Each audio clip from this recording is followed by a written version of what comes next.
What is up, everybody? Welcome to episode 55 of MultiPassionate Like a Boss, the podcast formerly known as The Everything Enthusiast. I'm Jenny, and I help multi-passionate creatives like you kick overwhelm to the curb and fit all your shiny objects into a life and business you love. In episode 53, I introduced you to the Thriving Multi-Passionate Timeline, which involves 4 phases and moves you from overwhelmed and not making progress on anything to a place of freedom. Time freedom, financial freedom, even location freedom, if that's what you desire. It's a place where you're making passive income, so you're not sweating how to pay the bills. You've got systems in place, so whether you're running 1 business or 3, you can step away and take a vacation or deal with a family emergency without worrying about it all crumbling to the ground. And even if you're not trying to be a serial entrepreneur, let's say you're a stay-at-home parent, juggling running a household with all your many hobbies and passions, in this phase, you've got oodles of time to spend with your family and engage in all the shiny objects you previously looked at longingly, but thought there was no way in hell you'd ever find time to actually do. So my mission, friends, is to move you from phase 1, the overwhelm zone that I described in episode 53, and fast track you through phases 2 and 3 to get you to phase 4, the freedom zone, as quickly as humanly possible. So that is what today's episode is dedicated to. What the symptoms of the remaining 3 phases are and what action steps you can take to power through them to get to your happy place. So let's jump into phase 2, which I call the messy action zone. Here, we are learning to trust ourselves to get started, and we are trying things to see what we like and pivoting when it's not our jam. We are definitely shedding perfectionism. Now is not the time to worry about details. Now is the time for action. Because prior to now, we've mostly been spinning our wheels, feeling overwhelmed and like a deer in headlights and kind of frozen with indecision. So the strategy in phase 2 is ready, fire, aim. Did you catch that? Fire first, we'll refine our aim later. Just start doing something. You'll recognize yourself as being in phase 2 if you can relate to any of the following symptoms. Perfectionism, that's a big one. Fear of the unknown, of taking the leap. What you're about to do, this is uncharted territory. And because there is nothing standing between you and taking action, discomfort is your constant companion. Get used to it, baby. That is a sign that you are making big, bold moves. In fact, make friends with it because it's going to be with you every time you do something important from now until the day you die. At this stage, you may have a better gauge of where you're going and what the small steps are, but making progress without having anyone but yourself to be accountable to feels almost impossible. Time management can also feel like a challenge in phase 2. There's so damn much to do. You need help, but you don't know where to get it or how to afford it, and burnout is kind of always looming. In this phase, you've got the idea. You are taking messy action, going full speed ahead, flying by the seat of your pants, but you feel almost certain that there is a more efficient way to get there than what you're actually doing. So, here is a list of action steps for you if you identify as someone who is in phase 2. And you can download this checklist that includes all of the other phases for free just by going to jennyo'connor.com/timeline. First things first, start using my habit tracking checklist. This is my gamified self-accountability spreadsheet where you can input all the things you need to ensure that you do on a daily or weekly basis. And the formulas are already in there for you. And then you add up your totals at the end of the week and use them to compete against yourself the following week. I like to give myself a reward, something super juicy that I'm really looking forward to every time I beat my previous week's score.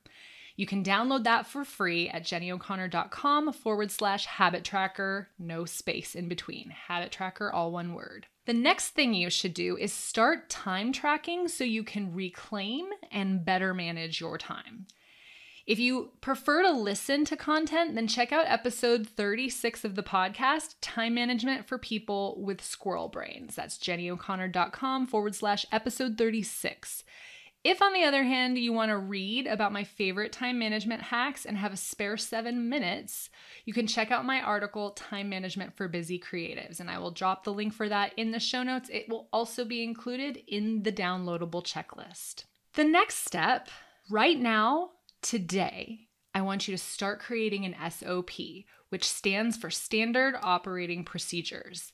The most successful enterprises detail their repetitive tasks so thoroughly that a high school student could do them. This is why McDonald's is the most famous franchise model. The whole business is built on SOPs.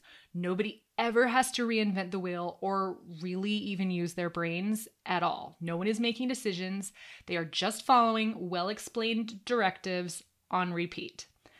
The benefit to you in making an SOP is that you are already doing these things now.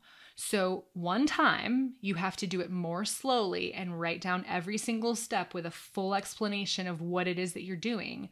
But when you finally get to the point where you can hire help, you won't even have to train them. You can literally just hand them the SOP and go back to doing work in your zone of genius, the real money-making tasks, the real important tasks. Do this for every single thing that you do in your life or your business on repeat that does not have to be done by you. So if you are a stay-at-home parent, I'm going to argue that laundry does not have to be done by you and can be outsourced to someone. You probably wouldn't even need to write instructions for that, but hey, if you're one of those people that's super type A, go ahead and do it so that you can just hand that list to somebody somewhere down the line when you're ready to start bringing in help, reinforcements. The next step is to show up consistently even when you don't feel like it or are steeped in doubt. And there will be a lot of those days. Because remember, that's going to be a regular state of affairs for you in this phase. Feeling uncomfortable, wrestling with imposter syndrome is going to be kind of a regular thing for you. So to learn how to show up when you don't feel like it, listen to episode 41, How to Manufacture Motivation. That can be found at jennyo'connor.com/episode 41. And I will include that link as well.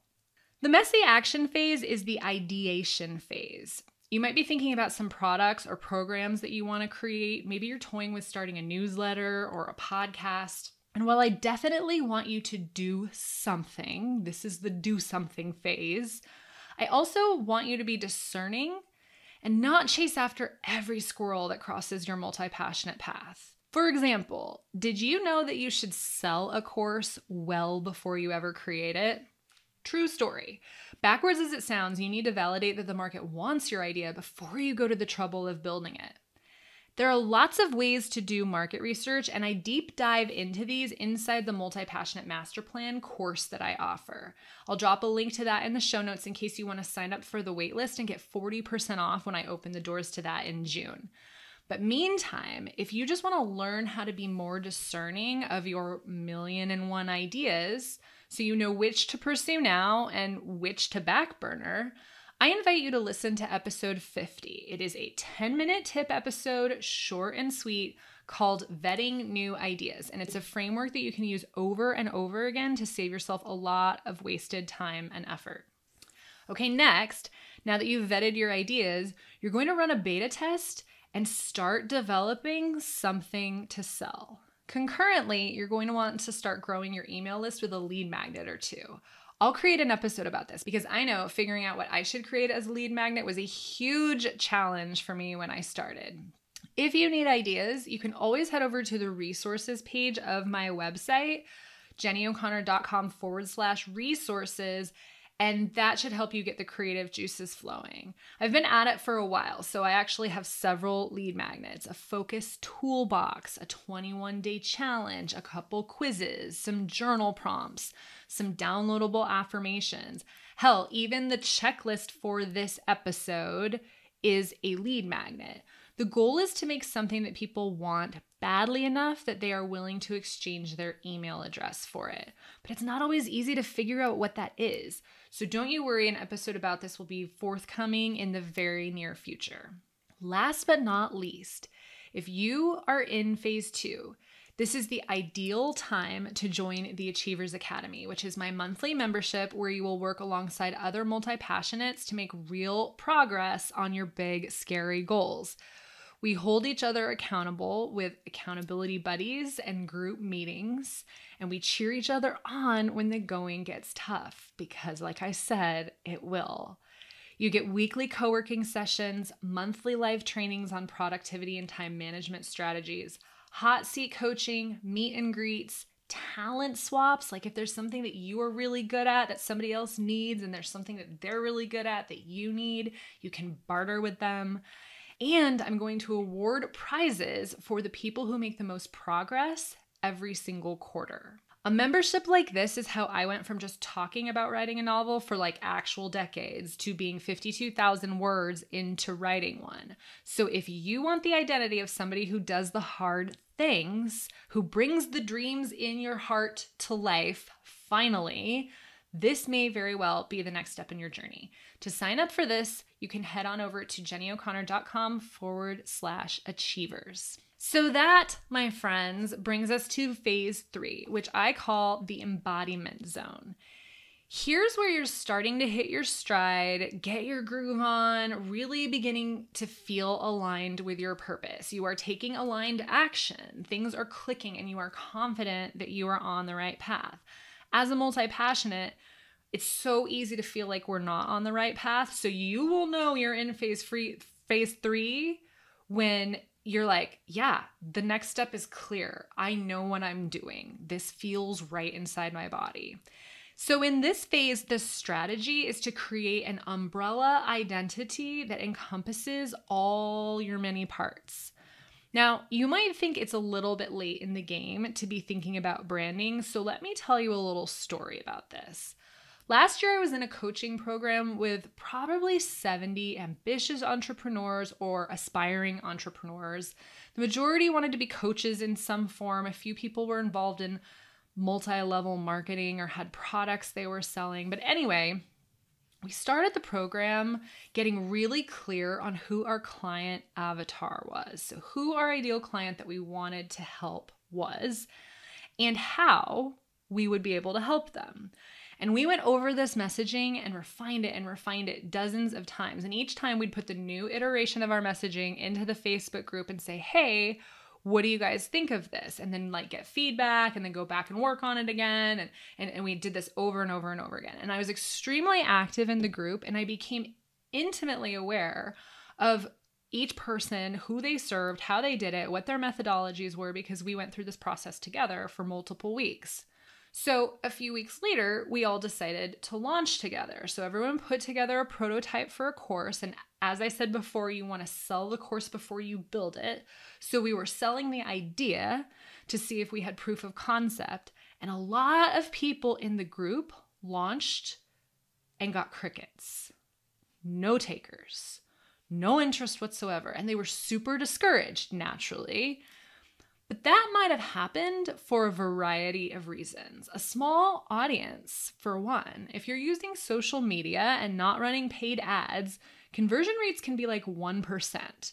So if you have 400 people following you on Instagram, that's like 4 people, maybe. If you're selling something that is a want and not a need. So people want happiness, like success in their lives. They want to feel better about themselves. People need money. So if you're telling someone how to make $10,000 this month, you're far more likely to get tons of sales on that particular course than on a course that teaches mindset shifts, for example. So it's still okay to sell a want and not a need, but fewer people are going to buy.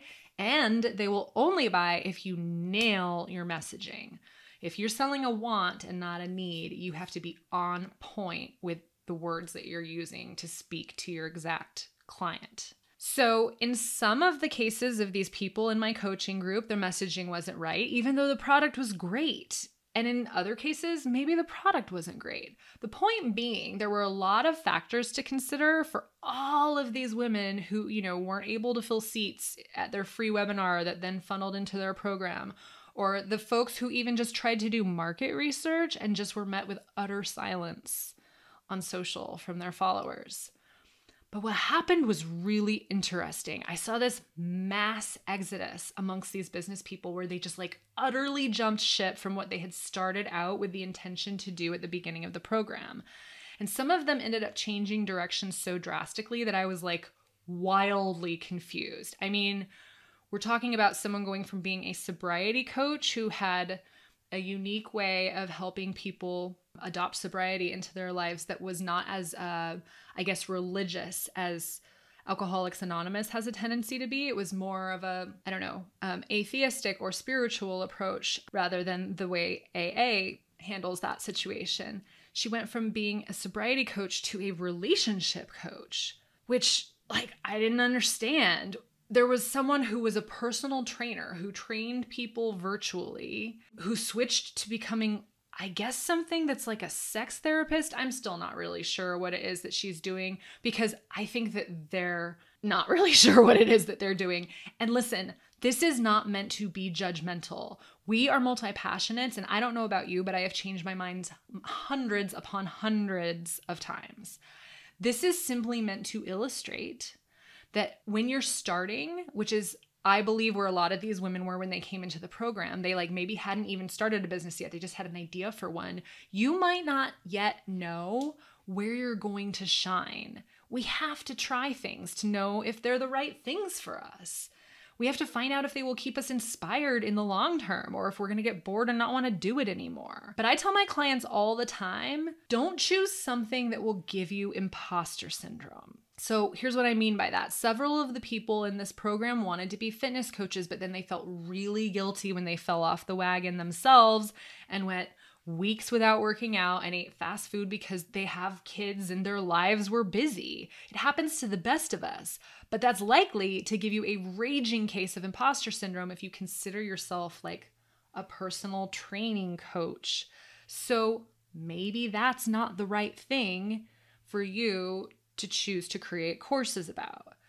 So I've been in business for a while, and I think I had gone through the evolution of figuring out who I was and what I wanted to teach and who I wanted to teach it to several years ago. So I was I had taken a little bit of a step back and I was watching from a different perspective where I was like, whoa, these people are all over the map with what they want to do. And it's true that if you waited until you knew for sure, you would never get started. So you do need to start. Don't let me talk you out of starting, but then you need to give yourself room to pivot. Even if the pivot ends up being drastic, even if you jump from one thing to a totally different thing that's way on the other end of the spectrum, you need to allow for that flexibility when you're first starting out.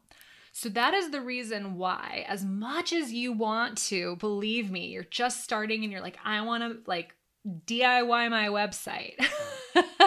I want to sit down and come up with brand colors and fonts and logos right off the bat. I urge you to resist that tendency unless what you are is a graphic designer and this is what you're going to be building your entire brand around. I suggest doing something that's quick and dirty because if you're going to use Instagram, if you're going to have an Instagram presence, you need to have a cohesive look. That is important, but you just shouldn't spend a ton of time on it. You should choose some colors that you like, pick a couple of fonts that look good together, and just go. And wait till later to worry about coming up with a clever name for your business and then buying all of the domains associated with that name. If you need a website now, and most of us will, just get one with your name, .com.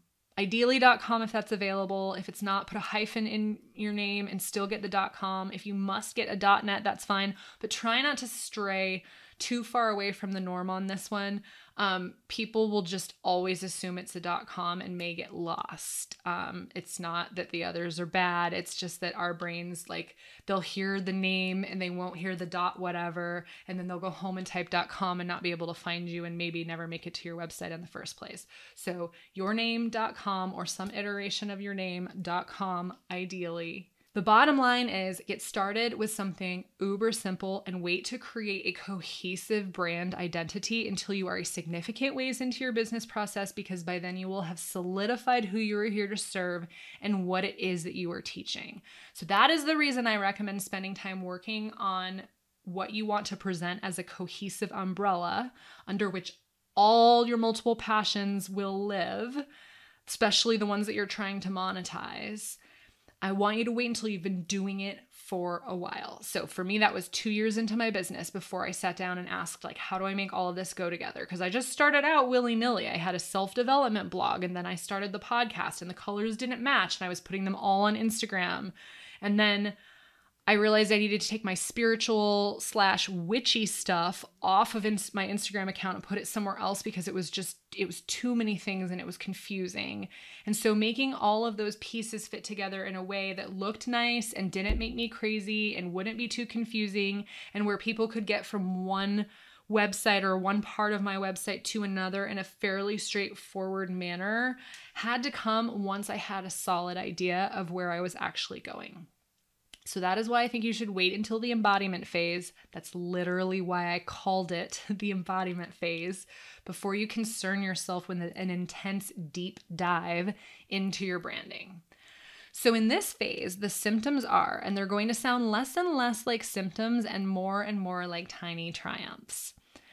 1, you trust yourself to do what you say you're going to do. You are exponentially better at crossing items off of your to-do list. You are a person who gets shit done, and you're starting to really dig that vibe. You have an idea for a thing to make, or you've actually made the thing. Now you just need to refine the marketing message, tweaking it so it's better for the next launch. However, you may find refining the message is hard as fuck. This is something, I'm a copywriter. Like, that is what I do, like, as a side hustle while I do all these other things, and I still find refining the message hard. You may not have as big of an audience on the social platforms yet because you've been hesitant to go all in before now. Remember, you were trying to figure out exactly who you serve and what you have to say, so you're kind of dipping a toe in here and there. Maybe you're making a reel now and then, but you are finally ready to make big moves and increase that audience rapidly. You've started selling, some money is coming in, but you're wanting more, and probably you still have no idea what the fuck a funnel is or how to build one. At this stage, you're probably frustrated by crickets or low engagement when you make a pitch, and you are definitely frustrated by slow audience growth. So here is your checklist of action items for phase 3. Now is when you're going to dial in your branding. So I plan to devote an entire episode to this, and I already have a worksheet that will take you back in time so that you can pull out your favorite things, your favorite colors, the stuff that truly lit you up from childhood, and incorporate them into your business alter ego. I just found this like the most fun way to create an umbrella brand for myself. Now is also when you create a framework or a signature product that you can shout about from the rooftops, talk up to anybody who will listen, and which will get you invited onto podcasts to talk about.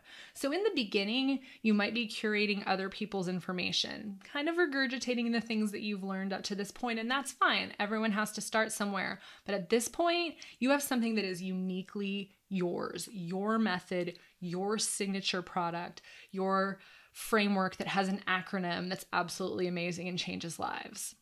Phase 3 is when you create content pillars about your framework or product, if you have one, that will inform every piece of content you create across all of your platforms until the end of time. I plan to do an episode on this too. If you guys can see, like, this is my outline of episodes for the next 6 months, basically. You're going to want to start implementing funnels from your lead magnet, which begins with thoroughly understanding your customer's journey. And if you're wondering what a customer journey looks like, you are literally listening to mine right now. The Thriving Multi-Passionate Timeline is my customer journey. It's also, at this phase, time to hire some support. Start to build a team, delegate repetitive tasks, admin, and things outside of your wheelhouse. Put your SOP to use. If you are a multi-passionate entrepreneur, you have to have help. You have to. It is non-negotiable. There are not enough hours in the day. If you have resistance around this, you've got to get over it. I have an episode in the works about exactly how to get into the right mindset, because this is something I've been working with several coaching clients recently about. If you are someone who doesn't have an interest in being a serial entrepreneur, this is the phase where you still outsource tasks, or you can call it insourcing, where you give people in your household responsibilities to do for themselves things that you have previously been doing for them. Because even if you are managing a household, you have other things on your plate and you have other passions that you want to pursue. And here again, the only way to find enough time in the day to do all of those things is to unburden yourself of some of the things that you don't absolutely have to do yourself. Like, even if it means hiring a high school student for like a couple hours in the afternoons to run to the grocery store for you, okay?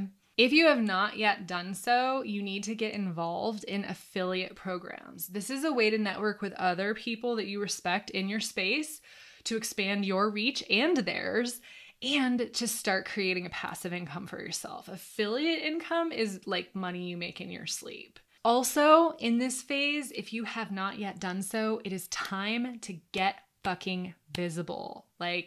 Also in this phase, if you have not yet done so, it is time to get fucking visible. No holds barred, balls to the wall. You gotta do it. Here we go. Also, if you have not yet done so, it's time to take yourself seriously and invest in a coach. Hiring a coach is the sign you send to yourself that you are a serious business person. And for those of you that think you may not need a coach, Hugh Jackman, the triple threat, the world famous actor, singer, dancer, just amazing icon, has a coach. So if people like that feel like they need coaches, it's a pretty clear sign that we all need coaches.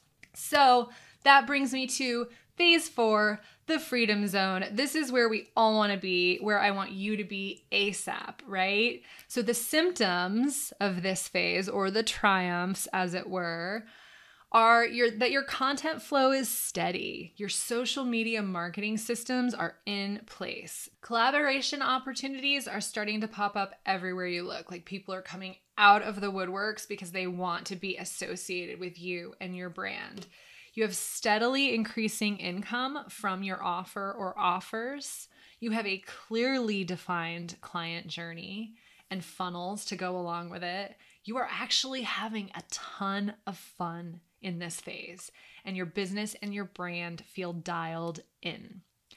At this stage, the strategy is what my podcast growth coach, Adam Shively, likes to say all the time: simplify before you multiply. So your checklist of action items looks like the following. You perfect your product suite. This often means enhancing or refining what is already working rather than trying to create new offers. Some people just create offer after offer after offer. Find what works and just continue to make it better every single time you launch it. You're now in a position to run paid ads to scale your growth fast. You now get to create your own affiliate program. So you have other people out there doing the legwork for you, talking you up, telling people how great and life-changing and transformative your program is. You get to host or guest at live or virtual events and collaborate with people you admire. This is another great way to get your name out there and meet tons of people who will increase your network and expand your profitability. Now is also the point, if you have not been doing so up to this point, where you begin to pitch media outlets and they clamor to feature you and you get invited onto shows to talk about what it is that you do and why you're so great at it. So there you have it, guys. The path from overwhelmed to thriving and living the dream. If you felt like you wanted all of these things but didn't fully identify with any of the stages I presented in this episode, then you probably need to go back and listen to episode 53 where I lay out phase 1, because I'm sure you will find yourself in that phase if you didn't land in any of these. And I will include a link to that in the show notes so that you can get to it easily. As always, thank you so much for listening. I hope you found this helpful, and if you did find it valuable enough to warrant a tip, you can show your appreciation by visiting buymeacoffee.com/Jenny O'Connor.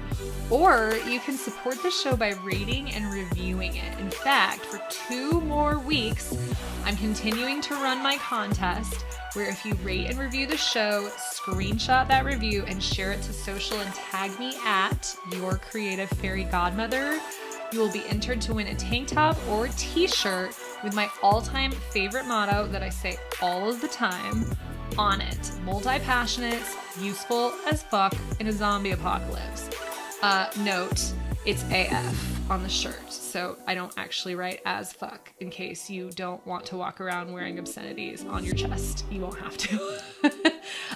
It's super cute. You can go to my Instagram if you want to see a picture of the tank top. I posted it within the last couple of days, so just scroll back and you'll see an image. Or you can get a t-shirt version of that, and I'd really, really love to award that to one of you. So snapshot your review, post it on socials, and you will be entered to win. So don't forget to download the free PDF checklist that accompanies this episode at jennyo'connor.com/timeline. And if you have not yet done so, you guys, come watch the videos of these podcast episodes on YouTube, and be sure to subscribe when you're there so you never miss an episode. Until next time, remember, it is only in your thriving that you have anything to offer anybody else. Now get on out there and do the thing.